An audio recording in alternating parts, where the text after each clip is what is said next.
असेल, जोपर्यंत चांगलं असतं नवं असतं तोपर्यंत आपण त्याला ठेवतो, पॉलिथिनमध्ये ठेवतो, कपाटमध्ये ठेवतो. मग ते जीर्ण झाल्यानंतर टाकून टाकतो. तसे शरीर आहे, म्हणजे या शरीराचं वस्त्र जीर्ण झालंय, शरीर जीर्ण झालं की ते सोडून देतो आणि त्यासाठी पर्यायी शरीर उपलब्ध असतं.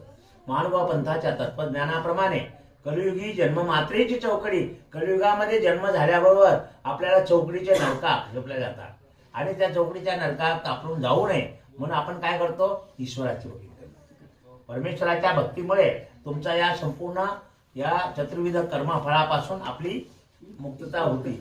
आणि म्हणून युगा विपरीत अनुष्ठान घडे काही चौकडी चुके.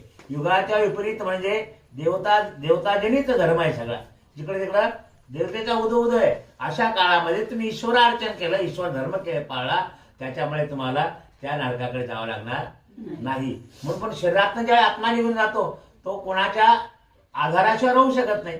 आता हा स्थूल देहाचा आधार आहे, मग त्याला या शरीरातनं ज्यावेळी जातो त्यावेळी सूक्ष्म देहाचा आधार त्याला प्रतिदेह म्हणून मिळतो आणि त्या सूक्ष्म देहाच्या आधाराने तो 10 दिवसपर्यंत आपल्या संपूर्ण परिवाराचा संपूर्ण हालचाली तो बघू शकतो, पण आपण त्याच्यामध्ये तो सहभागी होऊ शकत नाही. आणि म्हणून या दुःखाच्या सोडण्यासाठी आपण काय करतो, परमेश्वराच्या ज्ञानियाला भक्ताला पात्र घालतो. काय करतो, पात्र घालतो.